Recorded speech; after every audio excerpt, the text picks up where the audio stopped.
안녕하세요. 옛이야기입니다. 오늘도 와주셔서 감사합니다. 옛이야기 채널은 사연 읽어주는 남녀 채널에서 지금은 삭제되어 들을 수 없는 21년도에 소개해드린 사연 중 베스트 사연만 뽑아 다시 읽어드리는 채널입니다. 구독과 좋아요 부탁드리며 오늘의 사연 바로 시작하겠습니다. 안녕하세요. 저는 의료직에 종사 중인 여자입니다. 4월 1일이 다가오면 생각나는 사람이 있어 이렇게 사연을 적어보게 되었습니다. 저는 20살 무렵부터 간호조무사 준비를 해서 자격증을 취득하고 바로 취업 전선에 뛰어들었어요. 제 꿈은 간호사가 되는 것이었습니다. 하지만 저희 가정 형편상 대학을 다니는 건 조금 무리가 있어서 간호사는 형편될 때 다시 도전해야겠다 생각하고 간호조무사 일부터 시작하게 되었죠. 간호조무사는 박봉의 몸이 고된 직업이더군요. 하지만 누군가는 꼭 해야 되는 일이고 사람들을 도와줄 수 있는 것 하나만으로 자부심을 갖고 일했습니다. 그래서 저는 이 일을 좋아하고 즐기면서 했어요. 저희 아버지가 지체 장애인이셔서 더 이런 쪽 일에 관심이 갔는지도 모르겠습니다. 아버지가 처음부터 장애인이셨던 건 아니에요. 제가 중학교 3학년 때 갑작스럽게 지병과 사고로 인해 지체 장애인이 되셨거든요. 너무나 날벼락 같았던 사고로 인해 저희 집안 분위기와 형편은 이전과는 전혀 달라져 버렸습니다. 집에서 살림만 하던 어머니가 나가서 일을 하셔야 했고 당장 급히 필요한 생활비마저 없어서 친척들에게 손을 빌려 몇 달을 버텨야 했거든요. 다행히 엄마가 음식 솜씨가 좋아서 반찬 가게에서 일을 할 수 있게 되었고 그 후부터는 빌린 돈도 조금씩 갚아나가며 저희 집 생활을 유지해 나갈 수 있었습니다. 제가 그 사람을 만나게 된 건 제가 24살 때 일이었어요. 저의 24번째 생일날 친구들과 생일 파티를 하던 중 친구가 자기 회사 선배를 소개시켜 주겠다고 했습니다. 저는 연애에는 그다지 관심이 없었던지라 별로 반응을 보이지 않았는데 그 친구가 사실은 그 선배에게 저를 이미 소개시켜 주겠다고 이야기를 해놨다고 하더라고요. 회사 생활 좀 편하게 하고 싶어서 어쩔 수 없이 자기 친구 중에 인물이 제일 나은 저를 그 사람에게 소개시켜 주기로 했답니다. 하지만 저는 친구의 소개팅을 거절했어요. 그러자 친구는 이제 와서 소개팅 취소됐다고 말하면 자기는 미운 털 박히고 회사 생활 힘들게 하게 될 거라며 동정심 유발 작전을 펴기 시작했어요. 저는 그런 제 친구를 흘겨보며 어쩔 수 없이 소개팅을 나가게 되었습니다. 어차피 한번 만나고 그만둘 작정으로 수수한 모습으로 그를 만나러 나가게 되었어요. 머리도 대충 빗어 넘기고 옷도 편안한 차림으로 청바지에 셔츠 한 장 입고 나가게 되었죠. 그 사람은 먼저 카페에 와서 앉아 있었어요. 가볍게 서로의 신원을 확인하고 목례를 한 후에 그의 앞에 앉았습니다. 편안한 차림에 저와는 비교가 될 만큼 그는 정장으로 말끔하게 잘 차려입고 나왔더군요. 고급스러운 옷을 입고 있는 그는 꽤나 귀티가 나게 생겼어요. 그는 제 앞에서 꽤나 긴장을 했는지 뭔가 움직임이 부자연스러웠습니다. 커피도 거의 입에 대지 않고 아주 가끔씩만 홀짝이더군요. 사실 제가 은영씨 소개해달라고 후배한테 때를 썼어요. 너무나 제 이상형이셔서 오늘 만남을 무척 기대했거든요. 아, 그러시군요. 근데 너무 기대하셔서 실망하신 건 아닌지 모르겠네요. 전혀요. 실망이라뇨.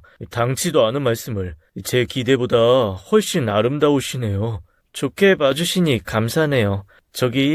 근데 어디 아프세요? 식은땀을 흘리시는 것 같은데. 아, 이거요? 보기 안 좋죠? 아니요. 그냥 걱정이 돼서요. 어디 아프신 건가 해서. 제가 은영씨 앞에서 너무 긴장해서 그런 것 같아요. 심장도 너무 빨리 뛰고 그래서 그런가? 그는 테이블 위에 놓인 티슈를 들고 식은땀을 닦았습니다. 제 앞에서 긴장해서 식은땀까지 흘리는 그런 그를 보며 의외로 숙맥이네 라는 생각이 들었어요. 그의 불편해 보이는 모습에 오히려 제가 그런 그를 편안하게 해주려고 이런저런 말도 걸어주고 취미도 물어봐주게 되었죠.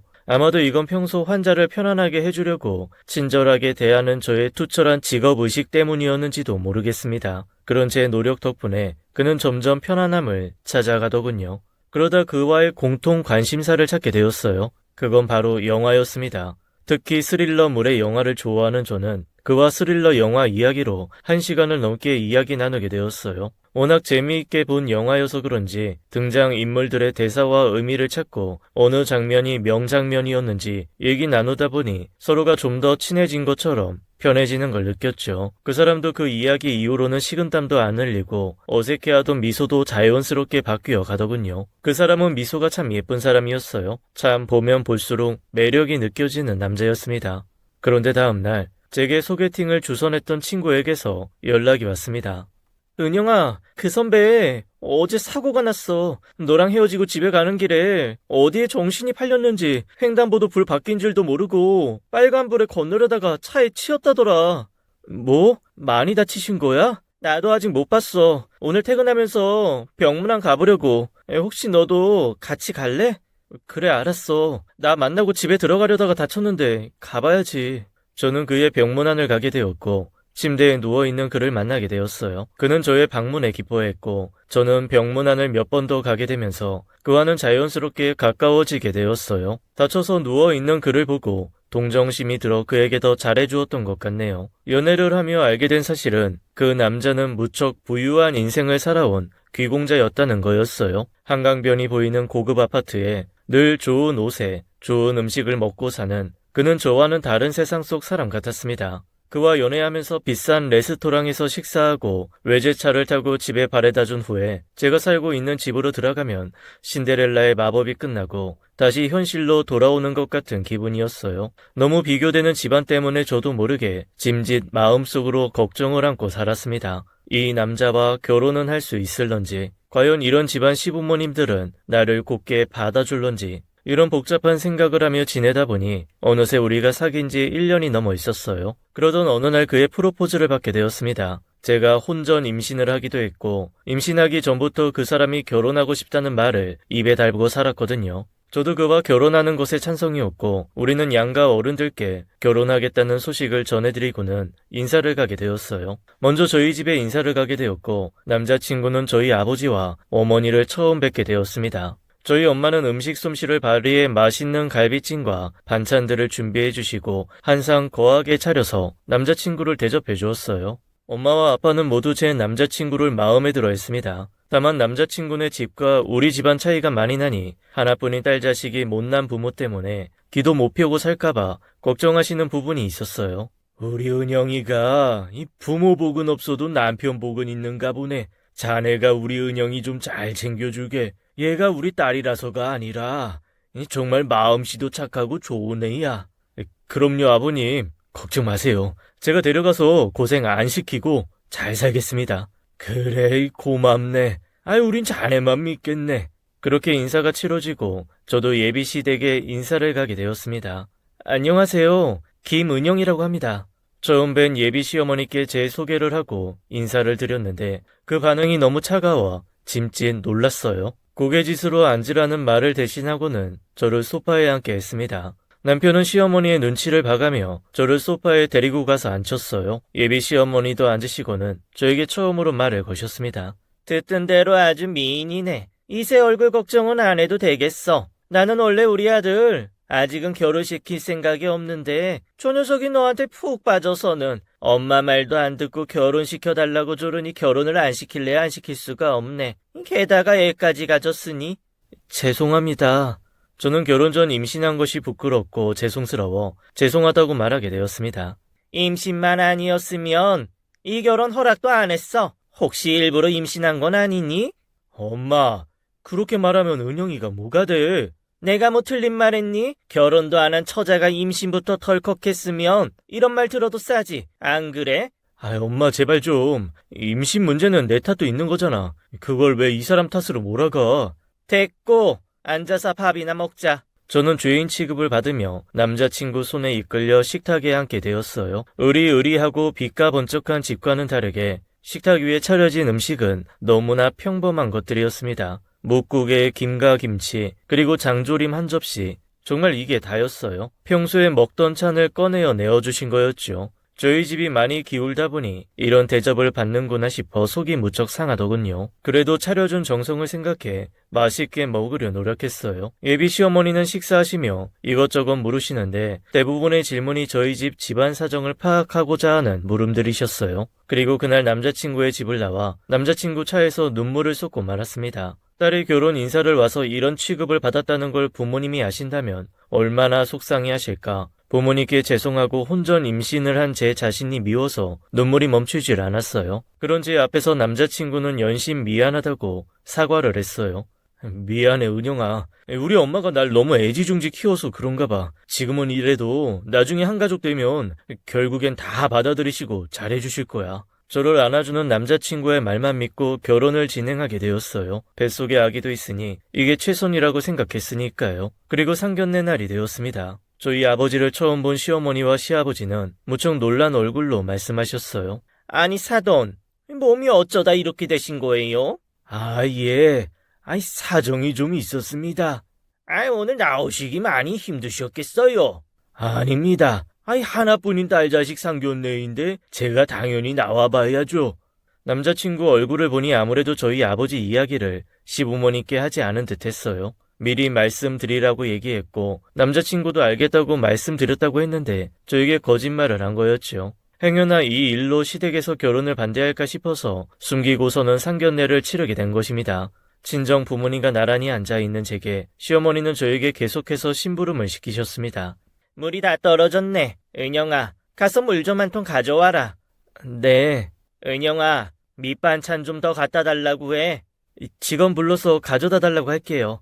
직원 부를 필요가 뭐 있어? 네가 얼른 가서 가져오면 되지. 뭐 하고 있니? 어서 가서 가져오지 않고. 저는 말없이 시어머니의 심부름을 하고 와서는 자리에 앉았습니다. 시어머니의 잔심부름을 하느라 밥도 제대로 못 먹어서 배고팠던 차에 메인 음식이 나왔더군요. 저는 수저를 들고 한술 뜨려고 하는데 또다시 시어머니의 음성이 들려왔어요. 어머, 내가 차에 가방을 두고 내렸네. 엄마, 제가 다녀올게요. 넌 그냥 앉아서 밥 먹어. 은영아, 네가 가서 가방 좀 가져다 줄래? 제가요? 그래, 차키 여기 있다. 차키를 제 손에 쥐어주는 시어머니의 얼굴에 묘한 미소가 흘렀어요. 저는 시어머니의 가방을 가져와서 앉으려는데 친정 엄마의 표정을 보니 무척 불편해하는 기색이었죠. 아무래도 친정 부모님 앞에 계신 데서 저를 하녀 부리듯 저에게 잔심부름을 시키셨으니 친정 부모님 보기에도 이건 좀 아니셨나 봅니다. 그렇게 상견례를 하고 기분이 상한 채로 집으로 돌아오게 되었어요. 아버지는 죄 지은 사람처럼 고개를 숙이고 계셨고 엄마는 화가 나신 얼굴로 저를 부르셨습니다. 은영아, 너 꼭 이 결혼 해야겠니? 그게 무슨 말이야? 그 집 어른들 보니까 네 고생길이 훤히 보인다. 일부러 우리 보란듯이 너 종부리듯 뿌리고 너희 시어머니 무척 피곤한 스타일이야. 나도 알아. 그런데 임신도 했는데 어떡해. 시부모님들이 좀 그런 면이 있긴 한데 그래도 서진 씨는 안 그래. 그래서 나도 서진 씨 하나 보고 결혼하는 거야. 그렇긴 하다만 그 집안에서 멀쩡한 자식이 나오는 것도 이상하고 엄마는 그냥 다 걱정된다. 서진이는 정말 믿을 만한 거야? 지금까지는 그렇긴 한데 모르지. 살아봐야 알지. 에휴, 너무 잘난 집안에 시집가서 우리 딸 고생하고 살까봐 걱정이네.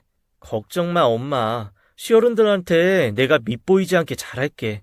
아버지는 자신 때문에 딸이 그런 취급을 받은 것이라 생각하셔서인지 저에게 미안하다는 말만 계속하셨어요. 그런 아버지께는 아빠가 미안한 마음 안 들게 내가 잘 살게라며 자신 있게 말하고 나왔어요. 그리고 남자친구에게 전화를 했습니다. 남자친구는 제 전화를 받자마자 미안하다고 먼저 이야기를 꺼냈어요. 그리고 속상한 제 마음을 달래주더군요. 늘 제 편이 되어준 남자친구였기에 그 사람 하나만 보고 이 결혼식을 진행하게 되었어요. 결혼 준비 과정에서 시댁에서는 신혼집을 마련해 주시기로 했고 자동차도 한 대 새로 뽑아 주시기로 했어요. 시부모님이 살고 계신 아파트와 같은 아파트로 40평짜리 집을 마련해 주셨고 새 외제차를 사주셨습니다. 그리고 시부모님은 저희 부모님께서 준비하실 예단과 예물을 정해서 알려주셨어요. 그런데 시어머니께서 말씀하신 예단과 예물은 저희 형편으로는 도저히 마련할 수 없는 수준의 것들이었어요. 저희 부모님도 예단 예물 목록을 보고는 한숨을 내쉬며 어떻게든 마련해 보겠다고 하시는데 그때 이 결혼을 중단했어야 했는데 그러지 못한 게 한이네요. 예비 남편과 이런 문제로 자꾸 이야기하는 것도 자존심 상하고 속상한 일이었어요. 오빠, 아무래도 예단 예물은 어머님이 원하시는 대로 해드리긴 어려울 것 같아. 그냥 우리 부모님이 해주실 수 있는 선에서 준비할까 해. 아니야, 은영아. 나한테 좋은 방법이 있어. 좋은 방법? 그게 뭔데? 일단 내 카드로 계산하자. 뭐? 그걸 오빠 카드로 계산하자고? 신부 측에서 준비해야 하는 걸 오빠가 계산하면 어떡해.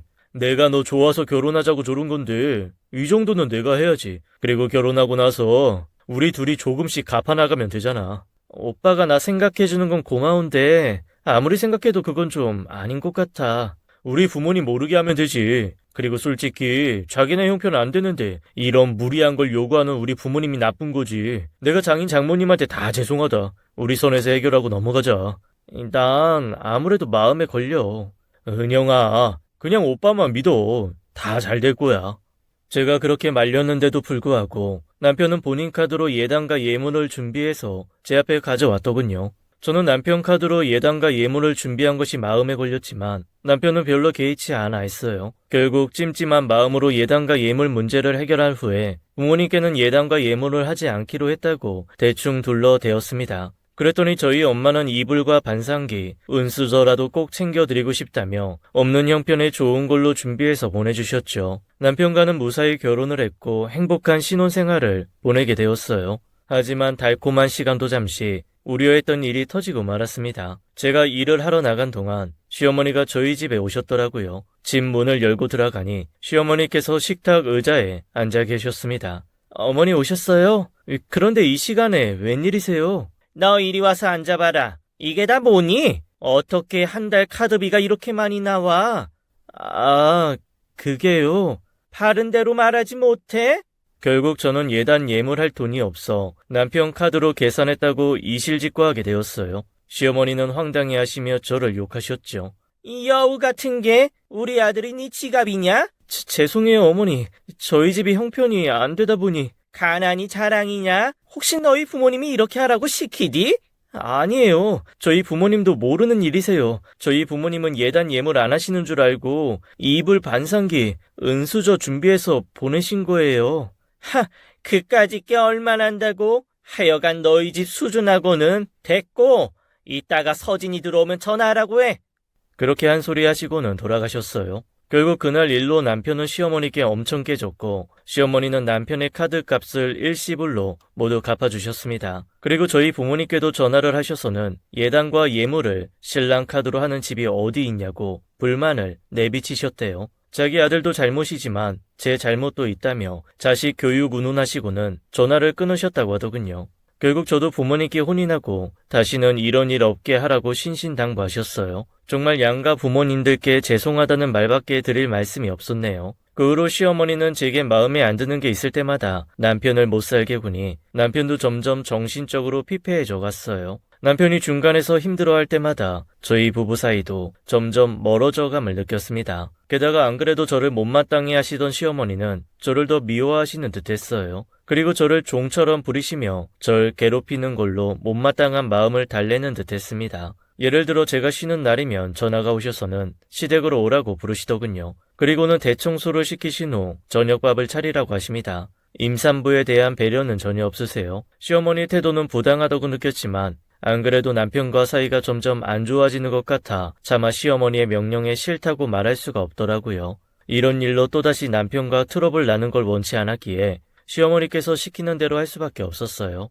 일하는 날엔 간호조무사로 일을 하고 쉬는 날엔 시댁에 가서 밥하고 빨래하고 청소하는 가정부 일을 했습니다. 아무튼 이렇게 하루 종일 시댁에 가서 일을 하고 맛있는 저녁을 차려놓으면 제 남편을 불러서 함께 밥을 먹을 법도 한데 시어머니는 남편이 퇴근할 시간이 다가오면 저에게 얼른 집으로 가라고 하세요. 그리고 저는 집에 가서 남편이 먹을 식사를 다시 차려야 했죠. 집에 가서 남편의 저녁 식사를 차리기엔 기운이 너무 없어서 맛있는 걸 챙겨주지 못해 늘 미안했습니다. 제가 쉬는 날 저희 집 식탁 위에 마른 김과 간장, 계란과 된장찌개 정도가 다였어요.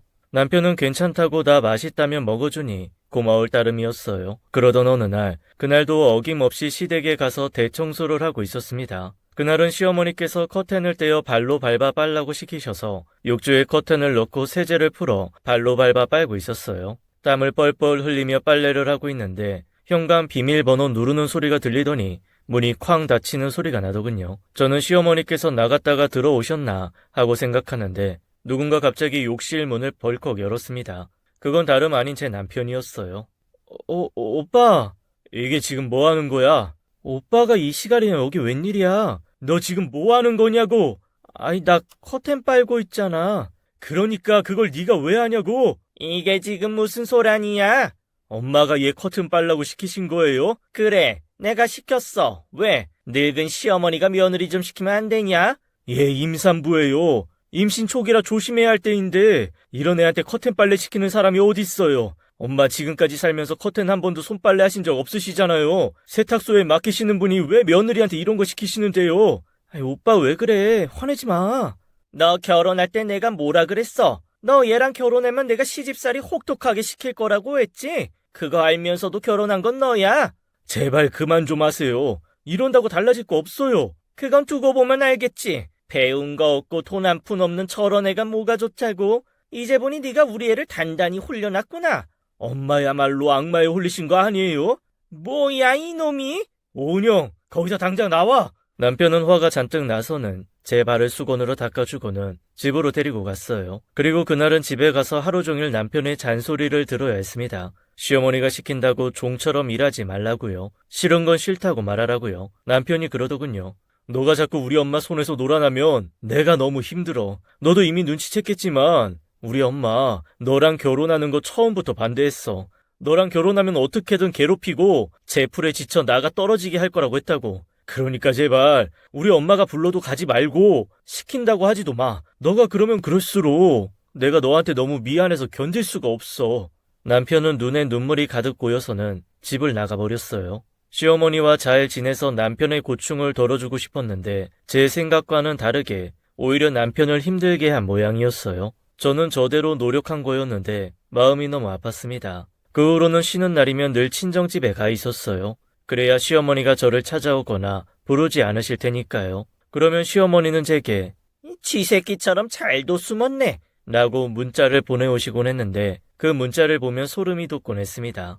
그래도 시어머니께 휘둘리지 않으니 몸은 편하고 좋더라고요. 제 마음은 좀 불편했지만 남편은 반대로 마음 편해하는 것 같아서 이렇게 지내는 게 맞는 것 같다고 느끼는 나날이었네요. 그렇게 시간이 지나 어느덧 저는 임신 6개월이 넘어서고 있었어요. 남편과는 다시 사이가 가까워져 행복한 시간을 보내고 있었어요. 아기의 태동은 점점 세워져 갔고 남편은 그런 제 배를 어루만져주며 행복해했어요. 우리 새 가족의 미래를 꿈꾸며 행복한 하루하루를 보내고 있었죠. 그러던 어느 날이었어요. 그날은 평일이었고 제가 쉬는 요일이었습니다. 몸이 나른하고 무거워 그날은 친정에 가질 않았어요. 그런데 시어머니께서 집으로 오라고 전화가 오셨죠. 저는 친정이라 거짓말을 했는데 시어머니께서 어떻게 하셨는지 저희 집으로 찾아오셨더군요. 알고 보니 시댁이 앞동에 사는데 저희 집 창문 쪽을 보고는 제가 집에서 왔다 갔다 하는 걸 보시고 찾아오신 것 같았어요. 시어머니 행동에 소름이 끼쳤어요. 내 일거수일투족을 감시하고 있는 것 같았거든요. 시어머니는 제게 장을 보러 가자 하시며 저를 데리고 나가셨어요. 그때가 여름이라 제철 과일이 많이 나왔더라고요. 어머님은 제일 큰 수박을 하나 고르셔서는 제게 들라고 시키셨습니다. 얼마나 무거운지 어깨 한쪽이 축 처지더라고요. 그걸 본 시어머니는 균형이 안 맞네. 얘 안 되겠다. 참외랑 사과도 더 사야겠다. 기다려봐. 집으로 가던 저를 불러세워 다시 과일 가게로 향해서는 참외와 사과를 큰 봉지에 하나 가득 담아서 제 손에 또 들러주시더군요. 이제야 균형이 맞네. 가자. 저는 낑낑거리며 과일들을 들고 시어머니 댁까지 걸어가게 되었어요. 아파트 입구가 거의 앞에 보일 쯤 이제 조금만 더 가면 되겠다 싶어 힘을 내었죠. 그런데 어처구니 없게도 그날따라 엘리베이터가 점검을 한다며 엘리베이터를 못 쓰게 해놨더군요. 저는 절로 한숨이 나와 숨을 길게 내뱉었어요. 어머니, 로비에 앉아있다가 점검 끝나면 올라가요. 시어머니는 제 말을 듣지도 않으시고는 웃으며 말씀하셨어요. 어머 웬일이야. 천산 계단으로 가야 되게 생겼네. 시어머니는 한 손에는 지갑, 다른 한 손에는 가벼운 나물 한 봉지를 들고는 계단을 올라가셨어요. 그 뒤를 제가 따라 올라갔죠. 하필 시어머니 댁은 20층 중에 19층이었습니다. 계단을 올라가는데 어찌나 숨이 차고 힘이 들던지 숨이 턱끝까지 차올라 헥헥대었어요. 한 10층까지 올라갔을 때 땀이 비오듯 흐르더군요. 한여름이라 날도 무척 더워서 옷이 다 땀에 젖어버렸어요. 낑낑대며 계속해서 올라가는데 이상하게 바지가 축축한 느낌이 들었습니다. 땀이 너무 많이 난 건가 싶었는데 물이 줄줄 흘러내렸어요. 너무 무리한 탓에 양막이 파열되었고 그걸 본 저는 그대로 실신해버렸습니다. 그렇게 저는 아기를 사산하게 되었어요. 저는 병원 침대에 누워 있었고 남편과 시어머니가 병실에 서 있었습니다. 어처구니 없는 건 시어머니가 제 남편 앞에서 한 말이었어요.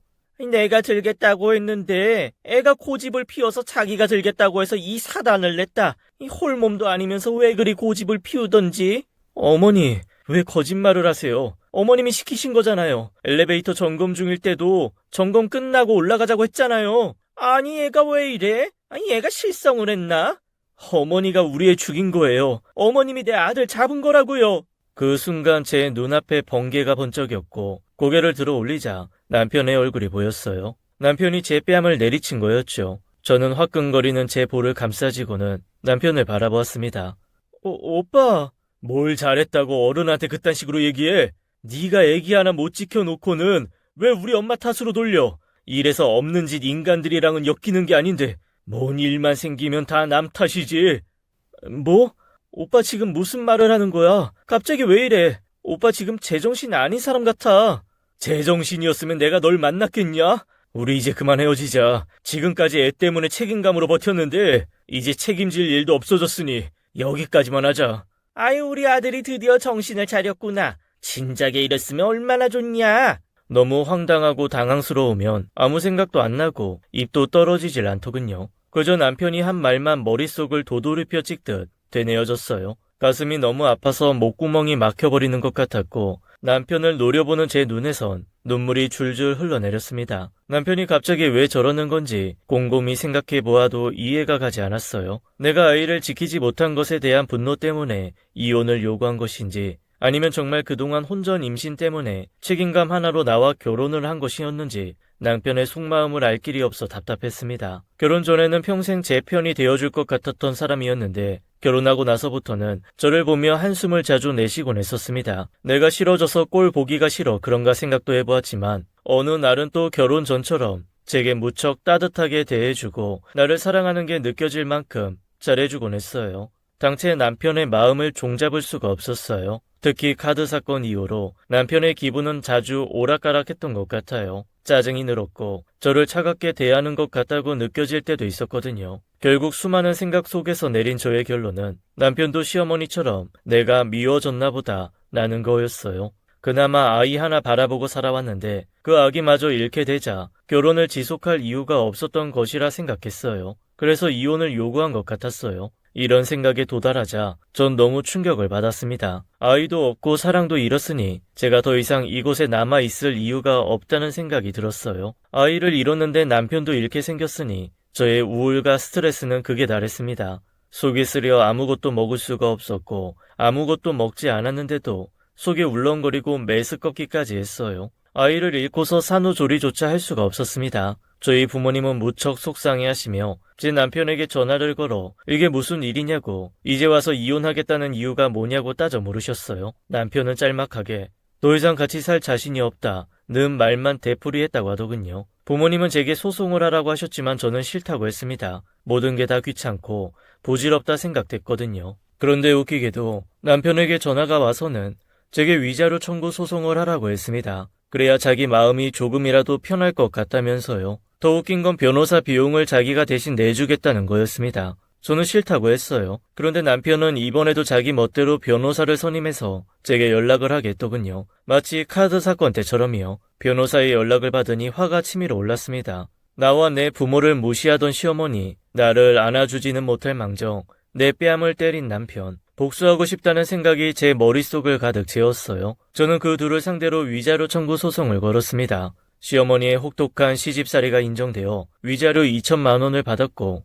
남편이 폭행한 사실을 인정해 남편에게서도 위자료를 조금 받아낼 수 있었어요. 혼인기간이 길지 않아 재산 분할은 어렵더군요. 그렇게 힘든 시간을 보내고 저는 완벽하게 혼자가 되었어요. 전 남편과 다시는 연락하고 싶지 않은 마음에 핸드폰 번호도 바꿨습니다. 그리고 받아낸 위자료로 간호사가 되기 위해 공부를 시작했어요. 수능을 치르고 간호학과에 들어가서 간호사가 되기 위해 노력했습니다. 그리고 원하는 병원에 들어가 일을 하게 되었어요. 수능에서 간호사가 되기까지 5년이란 시간이 걸렸습니다. 저는 중환자실에서 근무하며 바쁜 나날을 보내고 있었어요. 중환자실에는 별의별 일들이 다 일어나더군요. 환자, 보호자의 폭언은 기본이고 가끔은 폭행까지 하는 사람들도 있더군요. 자기들 마음대로 안 되면 화를 내기도 하고요. 몸이 안 좋으면 신경이 예민해질 수 있지만 그걸 그대로 듣는 저희들은 너무나 무섭고 스트레스 받곤 하네요. 그러던 어느 날이었어요. 그날도 어김없이 한 보호자가 악을 쓰며 의사에게 심한 욕을 해대고 있었어요. 야, 이 돌팔이야. 내 아들 살려내. 내 아들 살려내라고. 수술 받으면 살 수 있다면서. 너무 심하게 떠드는 바람에 주위 사람들이 몰려들었고 저도 그곳을 지나가다 그 광경을 보게 되었어요. 그런데 놀랍게도 그건 제 전 시어머니였습니다. 시어머니는 울며 불며 의사 선생님의 멱살을 잡고 흔들었고 살려내라는 말만 되풀이했습니다. 저는 시어머니가 서 있는 곳에 중환자실 쪽 환자 명단을 확인하고는 문을 열고 들어갔어요. 그곳엔 전 남편이 창백해진 채로 누워 있었습니다. 오빠 일어나봐. 오빠가 왜 여기에 누워있어? 그를 흔들어 깨워보려 했지만 그 사람은 일어나지 않았습니다. 전 남편의 몸을 만져보니 온기는 남아있었지만 맥박은 뛰고 있지 않았어요. 곧이어 시어머니가 들어와 저를 보고는 더 크게 통곡하며 우셨습니다. 아이고 서진아, 은영이 왔다. 너 떠나는 모습 보라고 하나님이 보내주셨나 보다. 이게 어떻게 된 거예요? 서진 오빠가 왜 여기 누워있느냐고요? 제 물음에 시어머니는 답도 못하시고는 한동안 소리내어 엉엉 우셨어요. 한참을 우시다가 간신히 말씀하셨습니다. 서진이가 뇌종양으로 수술 받았는데 방금 전에 하늘로 갔어. 4년 전에 수술 한 번 하고 재발돼서 이번에 2차 수술했는데 의사가 수술만 하면 살 수 있다고 했는데 이렇게 됐다. 그제서야 저도 눈물이 쏟아져 나왔어요. 그동안 무슨 일이 있었는지 시어머니가 말해주지 않아도 대충 짐작이 갔습니다. 남편이 나를 떠나려 했던 그때 이미 자신의 뇌종양이라는 사실을 알았겠구나 싶어 마음이 너무 아팠어요. 저는 시어머니의 손을 잡고 함께 남편의 죽음을 애도했습니다. 그리고 장례식장에도 참석하게 되었어요. 그리고 손님이 많이 빠져나간 밤 11시쯤에 시어머니와 제대로 이야기를 나눌 수 있었습니다. 서진이가 너한테 헤어지자고 한 건 다 나 때문이다. 내가 널 하도 괴롭히니까 나한테서 널 떼어놓으려고 그런 거야. 게다가 자기가 뇌종양에 걸린 건 알고는 너 고생할까봐 헤어지자고 한 모양이야. 내가 널 괴롭힐 때마다 서진이가 그렇게 고통스러워했는데 우리 서진이 병 걸린 것도 다 나 때문이다. 내가 절마 잘못했어. 미안하다 은영아. 내가 잘못했다. 저는 오열하는 시어머니께 어떠한 말도 해줄 수가 없었어요. 이제 와서 사과한들 전혀 괜찮지가 않았고 사랑하는 우리 두 사람을 갈라놓은 장본인의 남편의 임종도 지켜보지 못하게 한 시어머니가 죽도록 미웠습니다. 그렇다고 남편의 영정사진 앞에서 시어머니를 욕해줄 수는 없는 일이었어요. 저는 큰 소리를 내며 울어버릴 것 같아 목에 힘을 주고 끄끄거리며 울음을 참았어요. 저는 말없이 남편의 영정사진을 바라보았습니다. 남편의 사진은 제가 직접 찍어준 사진이었고 세상에서 가장 행복해 보이는 표정을 짓고 있었어요. 남편이 제게 프로포즈하던 날 제가 그날을 기념하자고 찍었던 남편의 사진이었습니다. 저는 남편의 수목장까지 지켜보게 되었어요. 삽에 흙을 퍼서 그의 유골함 위에 뿌리며 그의 명복을 빌어주었네요. 시어머니는 제게 마지막 가는 길 함께 해줘서 고맙다며 제 손을 꽉 잡아주었어요. 시어머니의 손은 참 따뜻했습니다. 이렇게 따뜻한 사람이 그때는 왜 그리도 모질게 굴었던 건지 이제와 후회한들 무슨 소용이라 싶었습니다. 다시 일상으로 돌아와 한동안은 아픈 마음 끌어안고 멍하게 지냈어요. 그리고 보험사로부터 연락을 받게 되었습니다. 알고 보니 남편이 결혼할 때 생명보험을 이것저것 들었는데 수익자를 모두 저로 해놓았더군요. 그때 당시 무슨 보험을 이렇게 많이 드냐며 제가 핀잔을 했는데 남편의 대답이 떠올랐습니다. 혹시 나한테 무슨 일이라도 생기면 당신이랑 우리 아기는 어떻게 해? 보험이라는 게 그래서 있는 거라고. 나 없어도 당신이랑 아기는 잘 살아야지. 젊은 사람이 별소리를 다 한다. 아이고. 보험사 직원과 통화를 하는 내내 눈물이 흘러내렸어요. 그렇게 세 군데서 전화를 받았고 저는 거액의 보험금을 수령하게 되었어요. 4월 1일은 제 남편의 기일입니다. 벌써 세 번째 기일이 다가오네요. 그 사람을 다시 만날 수 있다면 절대로 이혼하지 말자고 할 텐데 너무 후회스럽네요. 여러분들은 후회 없는 인생 사시길 바라며 제 이야기를 마칩니다.